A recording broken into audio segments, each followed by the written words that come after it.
My name is Emma. I am 31 years old. I live in San Diego, a big coastal city in the United States. I work as a florist in a small flower shop near the beach. My life is quiet and simple. Every morning, I open the shop, water the flowers, and arrange them for customers.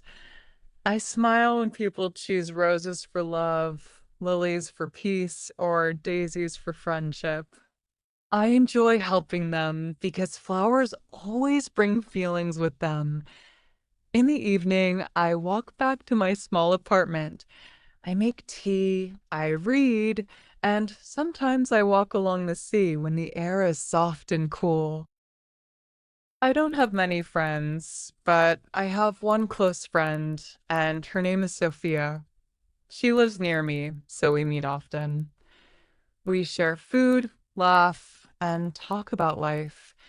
She listens to me when I feel low, and she makes me laugh when I am too serious. She is like family to me. After some bad relationships in the past, I told myself I didn't want love anymore. I wanted peace, not pain. My heart had been broken before, and I was tired of starting over. But life is strange. Sometimes love comes when you are not ready, and that is what happened to me. His name was Daniel. He came into my flower shop on a Monday afternoon. He wanted a bouquet for his office. He was polite, calm, and soft spoken. He had kind eyes and a warm smile. He asked me about flowers, which ones were fresh, which ones lasted longer. I answered, and he listened carefully. He didn't rush like most customers do. He stayed for a few minutes and seemed to enjoy the moment. Before he left, he smiled and said, "Thank you, Emma. You made my day brighter." The next week he returned. This time he bought flowers for his daughter's school play. He asked about my work, if I liked being a florist, and if I had grown up in San Diego. I told him yes. I liked that he asked questions and cared about my answers. He came often after that, sometimes once a week, sometimes more. We started to talk longer each time. He told me about his job in a small office downtown. He said life was busy and a little lonely. I told him about my flower shop, about my friend Sophia. Sometimes we laughed. Our talks felt easy. I began to wait for his visits without even noticing. One evening, he came just before closing. He helped me carry boxes and stayed while I cleaned the floor. I made tea, and we sat in the back room together. It felt warm and quiet. He looked around and said, "This place feels like home." I smiled, not sure what to say, but inside I felt something light up, like a small candle in the dark. Daniel was thoughtful. He remembered my favorite flowers. On cold mornings, he brought me coffee. He made little jokes when I felt tired. Once, when my car wouldn't start, he helped me without hesitation. I felt safe with him. Slowly, I started to care for him. Maybe I was falling in love. After 2 months, he asked me to have dinner with him. I said yes. We met at a small restaurant near the beach. The evening was soft and beautiful. We talked for hours, sharing food and laughter. For the first time in years, I felt happy like that. At the end of the night, he walked me to my car and held my hand. My heart warmed. After that, we began seeing each other more, sometimes after work, sometimes on weekends. It was quiet, almost like a secret, but I didn't mind. I loved the time we spent together. It felt real, soft, like a dream I never wanted to end. But one day, everything changed. It was a Saturday afternoon. I was helping Daniel clean his car. His phone rang. He walked away to answer. The screen lit up, and I saw the words, "Call from Laura, wife." My heart dropped. My body froze. Wife? I didn't know he was married. When he came back, I didn't say anything right away. I waited until the evening when we sat on a bench near the sea. The sky was pink, the air was cool. I looked at him and asked, "Are you married?" He looked down, silent for a moment. Then he said, "Yes." When he visited, I felt joy. He brought my favorite food, played soft music, kissed my forehead, and called me beautiful. But when he left, I felt empty. The silence was heavy. The room felt cold. He rarely spoke about his wife, but I knew he still lived with her. He had two small children. Sometimes he showed me their photos. They looked happy. I tried to be kind, but inside I felt invisible. I was not part of that world. I was only his secret. I told myself to wait. I told myself maybe one day he would leave her. But time passed, and he always said the same things. It's not the right time. The children are still small. She is not well. Many reasons, but never a plan. I grew tired. I waited for his texts each morning. I stayed home in case he came by. My life grew smaller. I stopped meeting Sophia for weekend walks. She asked if I was okay. I said yes, but inside I was not okay. I missed who I used to be. One night, I sat alone in my room. On the table was a vase of flowers from Daniel. The petals were dry because I had forgotten to water them, just like I had forgotten to care for myself. I looked at my phone. No messages. I wanted to text him, "I miss you," but I didn't. Instead, I put on my coat and walked to the beach. The sky was dark, the moon was bright, the waves whispered. I sat on a bench and asked myself, is this love? Or is it just a dream I am chasing? That night, I cried until my pillow was wet. I cried because I loved him. I cried because I felt lost. I had someone, but he was never fully mine. The next morning, Daniel messaged, "I miss you. Can I see you tonight?" I said yes. I always said yes. He came with wine and a smile. He hugged me, kissed me, told me, "You're all I think about." But I didn't smile like before. I asked, "Do you ever think about us? What am I to you?" He paused, then said, "You are important to me, Emma. You know that." "But am I just a secret?" I asked. He looked down. "It's not easy. I have children. They need me." Tears filled my eyes. "I know," I whispered, "but I need someone who chooses me." The world stopped.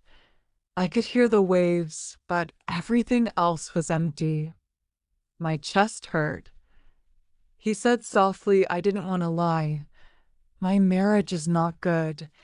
We live in the same house, but it's not love. I stay for my children. They are still small." I didn't know what to say. I stood and walked away, my heart beating fast, tears in my eyes. That night, I couldn't sleep. My mind was full of questions. Why didn't he tell me? Was anything between us real? But then I remembered his kindness, his smile, his gentle words. I felt both anger and longing. The next morning, he sent me a message. "I'm sorry. I miss you." I didn't reply. Sophia came to visit that day. I told her everything. She looked sad and held my hand. She said, "Emma, you need to think about yourself. Ask if this is the life you want." Days passed. I didn't see Daniel, but I thought about him every day. I cried alone, checked my phone, waited. A week later, he came to the shop. He said, "I still care about you. I know this is wrong, but I don't want to lose you." We talked. I told him I was hurt and felt like a fool. He didn't argue. He said, "I understand." And then I made a choice. I stayed. You may think I made a mistake. Maybe you were right. But at that time, I wanted to believe him. I wanted to believe that one day he would leave his wife. I told myself maybe I could be the one he chose in the end. We began seeing each other again, but always in secret. He came to my apartment once or twice a month. He never stayed too long. We never went out together. We never took photos. Only Sophia knew. She never judged me, but I saw worry in her eyes. At first, I felt happy. Daniel brought me flowers, cooked dinner, and watched movies with me. I told myself love was enough, even if I had to wait. But slowly, things began to change. I waited more. I smiled less. I stayed home alone while he returned to his family. I stopped reading. I stopped walking near the sea. I started to forget who I was before him. He held my hand. "Please don't leave me. I love you." I wanted to believe him, but love is more than words. Love is action. Love is light, not shadow.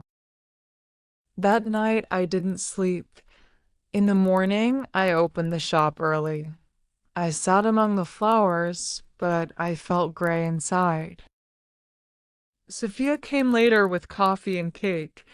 She said, "You look tired." I told her everything. I said, "I think I'm losing myself. I don't laugh. I don't smile. I don't feel like me anymore." She looked at me kindly and said, "Emma, I won't tell you what to do, but let me ask you, do you feel safe? Do you feel seen?" I couldn't answer. I only cried. She said softly, "Love should not feel like this. Love should make you more alive, not less." That night, I didn't reply to Daniel's messages. For 3 days, I stayed quiet. I went to work, walked by the sea, tried to rest. On the fourth day, he came to the shop. His eyes looked tired. "Emma, please talk to me," he said. I wanted to run into his arms, but I stayed still. I said, "I need time. I need to think." He asked, "Think about what? About us?" "Yes," I said. "I'm always waiting. I'm always second, and I don't want that anymore." He looked hurt. He whispered, "I love you." "I believe you," I said, "but that is not enough now." He reached for my hand, but I stepped back. "I need space." He didn't fight. He just looked at me for a long moment and then walked out. When the door closed, I sat on the floor and cried. Not because I was weak, but because I was strong enough to say what I needed. That night I wrote in my notebook. I wrote about love, pain, and hope. I didn't know what would happen next, but I knew one thing. I wanted my life back. I decided to take a break. I told my boss I needed time off. She agreed. I packed a bag and took the train to visit my aunt in Santa Barbara. On the train, I watched the sea. For the first time in a long while, I felt calm. My aunt's house near the hills was small and warm. She made soup, tea, and asked no hard questions. At night, I slept deeply. During the day, I read books and walked under the sun. One afternoon, I sat on a bench near a garden.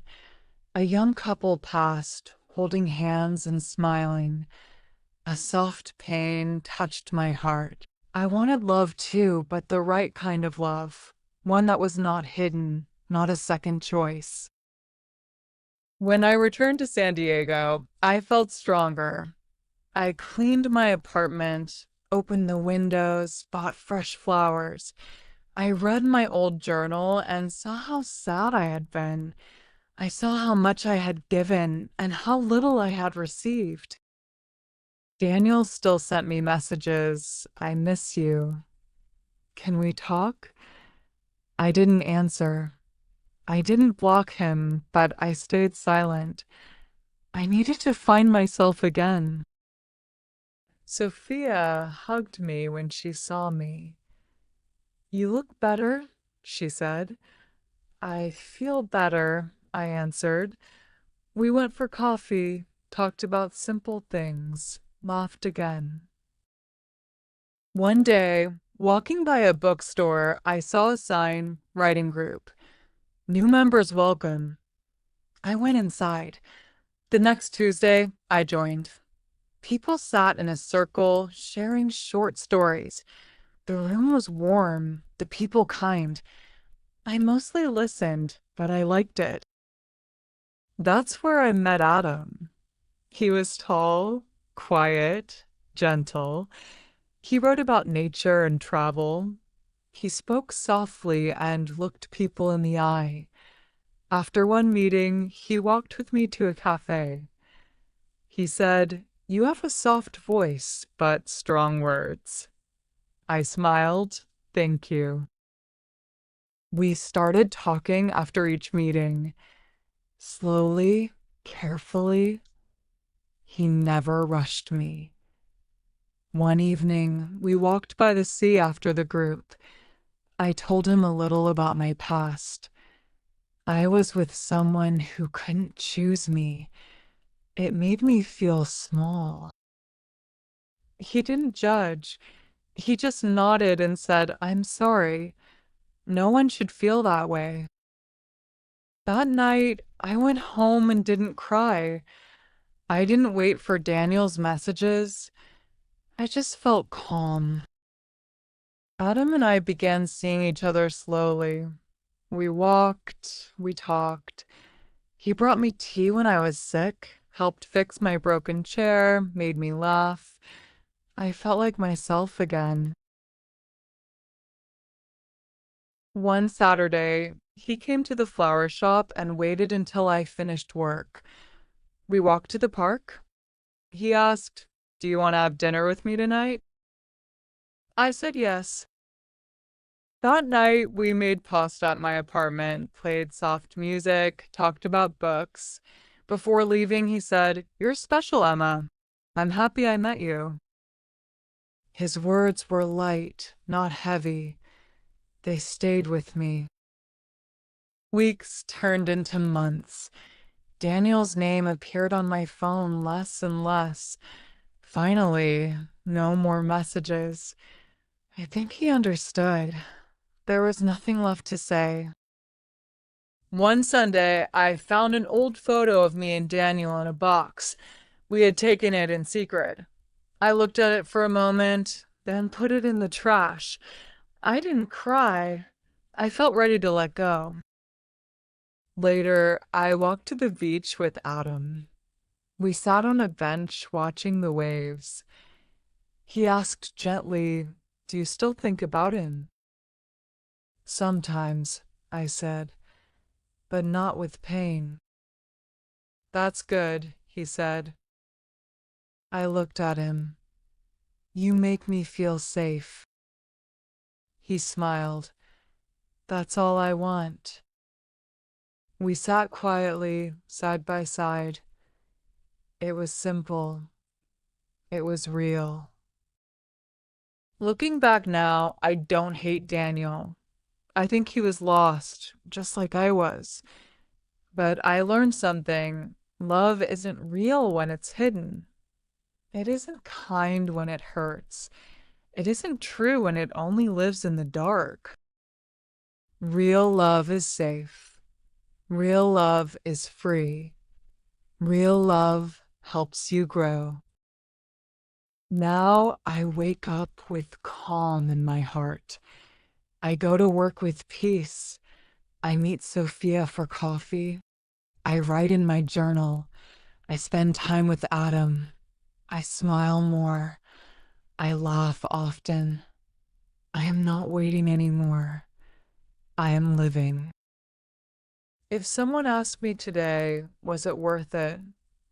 I would say yes, because through all the pain, I found myself again, and that is the greatest love of all.